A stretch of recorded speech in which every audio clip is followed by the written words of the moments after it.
আমরা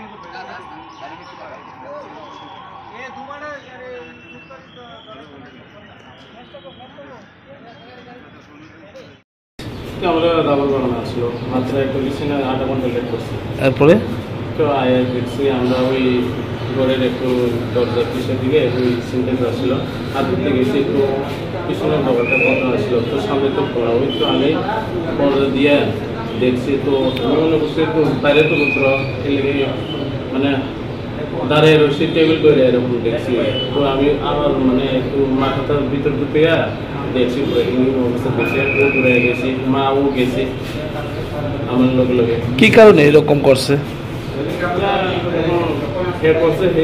আমরা সাথে আমরা কোনো খারাপ কোনো কিছু নাই মানে কোনো একটা ওয়ার্ডের কোনো এত মানে মানে কোনো প্রবলেম নাই আর কি।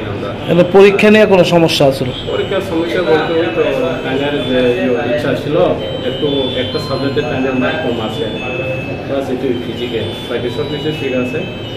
কোন স্কুলে পড়তো? এসটি পল এদিনগর সেন্ট্রাল। বাড়ি কোনখানে? বাড়ি মান্দাইগুড়া। নাম কি? লিসা দেব। বয়স কত? 16। আপনার কি নাম? আমার সুবদেব। কি করেন আপনি? আমি ফার্মার। ছেলে মেয়ে কতজন আপনার? না আমার একটাই মানে মেয়ে আর কোনো আর ছেলে মেয়ে নেই। কি মনে হয় আপনি তো বাবা যে পরীক্ষা মানে খারাপ হওয়ার কারণে কি? না কানে তো একটু কম বয়স তো কম বয়স মানে একটু বেশি মানে মাধ্যমিকে একটু কন্ট্রোল আউট অফ কন্ট্রোল হয়ে গেছে এটাই আমি চিন্তা করছি। কি পড়াশোনার কারণে কি এরকম? মানে মার্কটার বিষয়ে একটু কানের একটু প্রবলেম দেখছি রেজাল্ট যখন দিছে তো রেজাল্ট দিয়েছে 2-3 দিন হয়ে গেছে।